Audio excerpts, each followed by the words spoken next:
खेल कि हमारे पुरखे, हमारे पूर्वज खत्रीज बाप जी को नमन करता हूं। साथ ही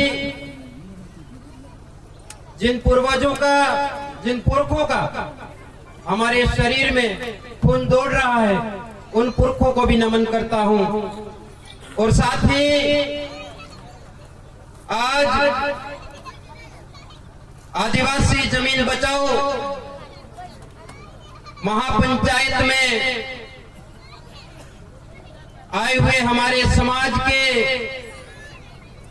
सभी गणवीर गणवीरांगनाएं, इसी मिट्टी की, यहीं की मूल बीज, मूल उपज को भी मैं जय जोहार कहता हूं।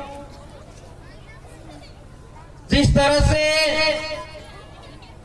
आज हमारे इस कोटड़ा इलाके के, मांडवा के इस इलाके में बांध बना करके, डैम बना करके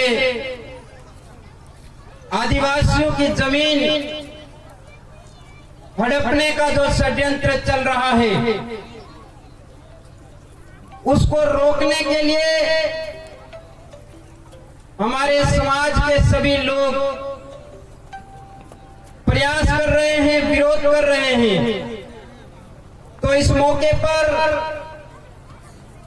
मुझे बड़ा गर्व है कि ये जो अरावली पहाड़ियां है, इस अरावली पहाड़ियों में की जो पहली संतान थी वो बिलवंश था, और बिलवंश का बेटा होने के नाते और इसी इलाके का, फलासिया का बेटा, जड़ोल का बेटा, कोटड़ा का बेटा होने के नाते मैं आप लोगों से इस मांडवा की, इस कोटड़ा की धरती पर आपसे निवेदन करने आया हूं, अपील करने आया हूं कि मैं आदिवासी जगदीश पांडोर, आप लोग जब भी आधी रात को हम लोगों को बुलाओगे, तब भी इस लड़ाई को लड़ने के लिए, बहुत मजबूत आप लोगों को बनाने के लिए, आप लोगों के लिए आने के लिए तैयार है।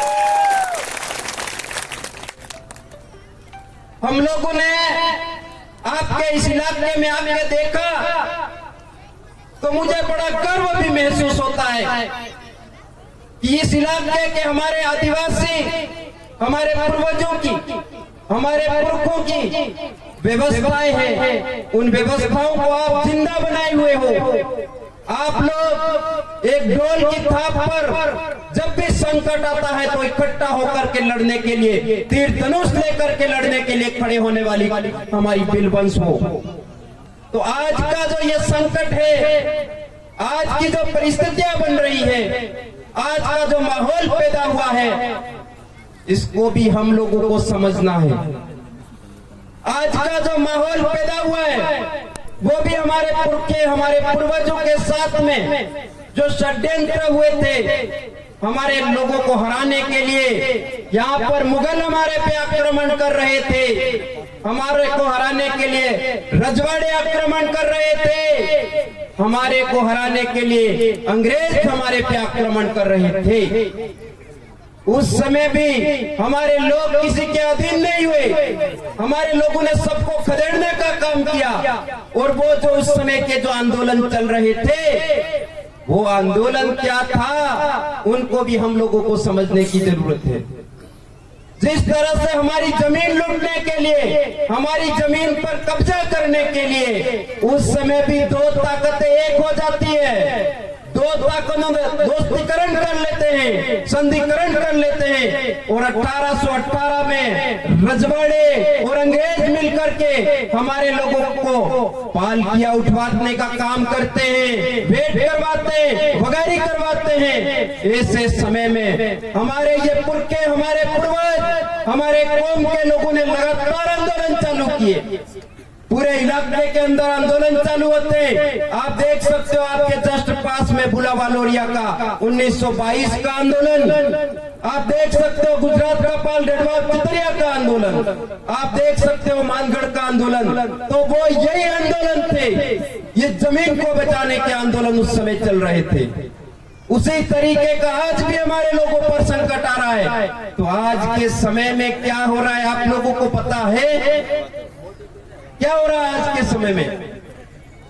आदिवासियों से जीता नहीं जा सकता, आदिवासियों को हराया नहीं जा सकता। उसके लिए इस देश पर राज करने वाली दो लोकतांत्रिक संस्थाएं काम करती हैं लोकतंत्र की, जिनको हम लोग खुलेआम बता के जाना चाहते हैं आपके बीच में। इस देश पर कांग्रेस और भाजपा नाम की दो संस्थाएं हैं लोकतंत्र की सबसे बड़ी ताकतवर।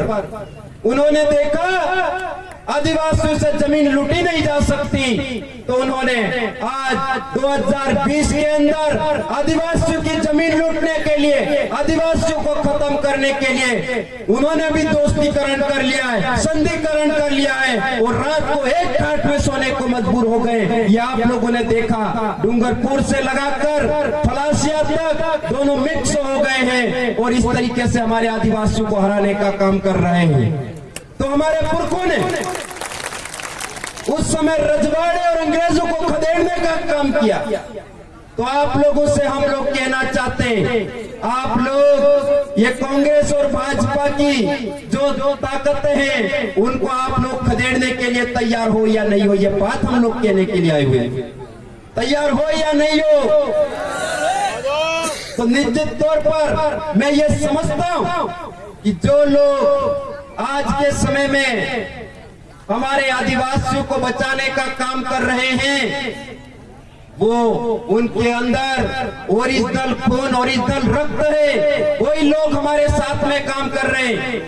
और जो लोग मिक्स हो गया है, जिसके अंदर खून मिक्स हो गया है, वो लोग हमारे बीच में आकर के बैठने को तैयार नहीं है। तो मिक्सड डीएनए को भी हम लोगों को समझने की जरूरत है। और हमारे बीच में से जो लोग हमने अब कभी तक नेता बनाए, उन लोगों की नसबंदी करने की जरूरत है, तब जाकर के हमारी सुरक्षा हो सकती है। कई सारे लोग आपके इस कोटड़ा के पूरे इलाके में कई सारी एनजीओ के नाम से संस्थाएं लेकर के घूम रहे हैं, कई सारी जनसुनवाई के नाम से प्रशासनिक लोग भी काम कर रहे हैं। लेकिन हम लोग कहना चाहते हैं कि ये सब आदिवासियों को गुमराह करने का तरीका है, आदिवासियों को दिमाग से विचलित करने का तरीका है। तो उससे हम लोगों को सबक सीखना होगा, हम लोगों को सतर्क होना होगा और आने वाले समय में हमारे समाज की व्यवस्था को मजबूत करना होगा। हमारी सामाजिक व्यवस्था अगर हम लोग खत्म करते हैं, मजबूत करते हैं हमारे समाज की व्यवस्था है, तब निश्चित तौर पर हमारे आदिवासी समाज की सुरक्षा हो सकती है। दूसरे लोग केवल आदिवासियों की बुराइयां समस्या पर काम कर रहे हैं। हम लोग कहना चाहते हैं कि आदिवासियों की समस्या और बुराइयों का समाधान क्या होना चाहिए, समाधान किस तरीके से कर सकते हैं, उस पर हम लोग काम कर रहे हैं। तो आने वाले समय में इस मंच के माध्यम से एक बात कह के जाना चाहता हूं कि हमारे समाज के अंदर 2-4 बहुत बड़ी गंभीर बीमारियां प्रवेश कर चुकी है। तो आप लोगों को आज से संकल्प लेना होगा। वो बीमारियां क्या है वो बताना चाहता हूं कि हमारे समाज के लोग कई अलग अलग पार्टियों में बटे हुए हैं, कई अलग अलग संगठनों में बटे हुए हैं, कई अलग अलग भक्ति, कई अलग अलग धर्मों में बटे हुए हैं। तो हम लोग यहाँ से कहना चाहते हैं कि आप लोग पार्टियों के बंधन को तोड़िए, संगठनों के बंधन को तोड़िए, धार्मिकता के बंधन को तोड़िए और हमारे आदिवासी परिवार की एक बहुत बड़ी विचारधारा काम कर रही है। सब लोग समान हो जाइए और आदिवासी परिवार के साथ में मिलकर के काम करिए। हमारे समाज की सुरक्षा होगी, तब जाकर के आने वाले समय में हम लोग पूरे इलाके को बचाने के लिए जो लड़ाई लड़ रहे हैं उसको हम लोग बहुत मजबूती से लड़ सकते हैं। आज के समय में हमारे इलाके को अनुसूचित इलाका बोला जा रहा है, हमारे इलाके को 5वें अनुसूची का इलाका बोला जा रहा है। तो जिस दिन आप लोग जागरूक होंगे, आप लोग समझदार होंगे, आप भारत के कानून, भारत के संविधान को पढ़ने लग जाओगे, तब जाकर के ये भारत के संविधान को अच्छे तरीके से समझते हुए ये अनुसूचित इलाका बचा पाएंगे, ये 5वीं अनुसूची का इलाका बचा सकते हैं। आज के समय में हमारे इलाके में विशेष प्रावधान है कि हमारे इलाके में कोई भी बड़ा से बड़ा प्रशासनिक अधिकारी हो, कोई भी हो, तो उसको इस इलाके से अनुसूचित क्षेत्र में प्रवेश उसका वर्जित होना चाहिए, उसको परमिशन लेकर के हमारे इलाके में आना चाहिए। लेकिन इस इलाके में क्या घटनाक्रम बनाया है वो आप लोग देख सकते हो। यहाँ पे जो डैम बन रहा है उसमें प्रस्ताव में किसी आदमी ने साइन किए? जो डैम बनाया जा रहा है उसमें ग्राम सभा का प्रस्ताव लिया जाता है, क्या वो प्रस्ताव लिए गए?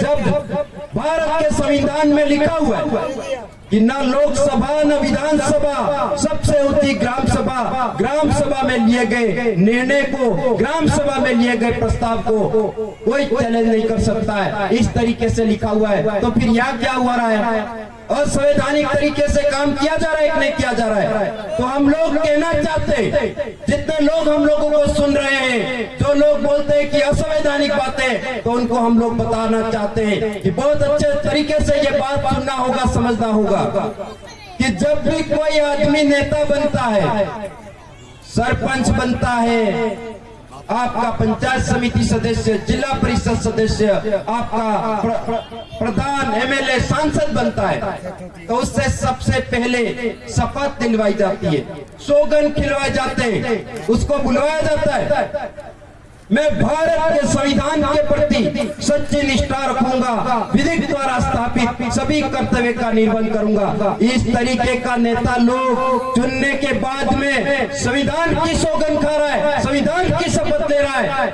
तो फिर ये क्या हो रहा है?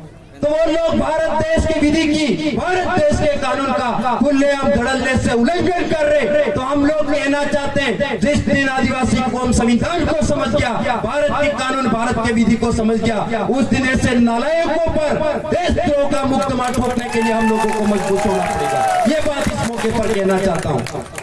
साथ ही हमारे कोटड़ा इलाके के तमाम भाइयों से, जितने हमारे लोग काम कर रहे, उनको डरने की जरूरत नहीं है, घबराने की जरूरत नहीं है।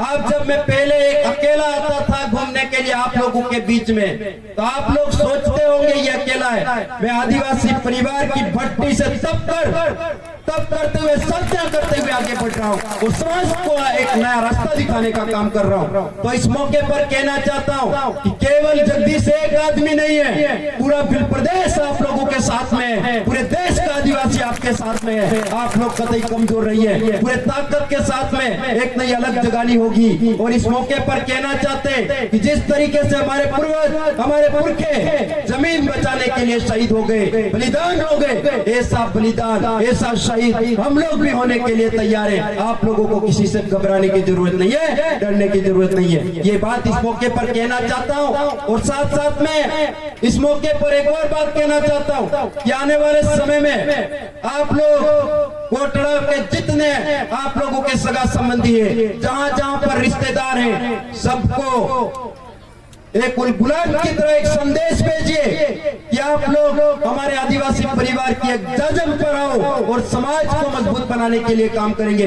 ऐसी अलग जगाइए, क्योंकि इस मौके पर मैं ये बांध बनाने की कोशिश करने वाले लोगों को भी बहुत ज्यादा धन्यवाद देना चाहता हूँ, सैल्यूट करना चाहता हूँ कि यहाँ के आदिवासी सो रहे थे, नींद में थे, लेकिन उनको भी जगाने का काम आप लोगों ने कर दिया है। तो आने वाले समय में पूरे कोटड़ा के इलाके में बहुत बड़ा भूचाल आएगा और जो लोग ऐसा काम कर रहे हैं उन लोगों को हम लोग जड़ से उखाड़ करके बीमारी को पहले हमारे लोग रगड़ों का रगड़ा निकालने का हम लोग काम करेंगे। ये संकल्प लेकर के आप यहाँ से जाएंगे, ये बहुत बड़ी आशा उम्मीदें रखता हूँ।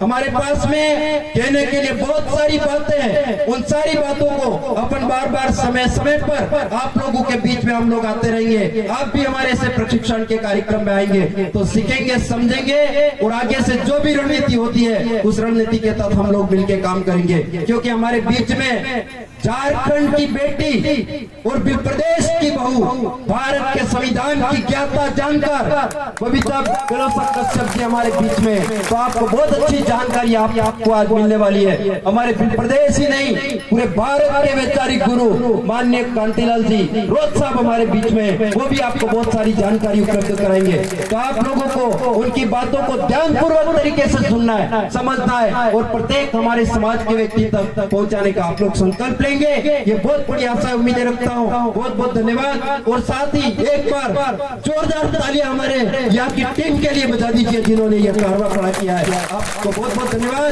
जय जवाहर, जय आदिवासी, जय बिल प्रदेश। बहुत बहुत धन्यवाद।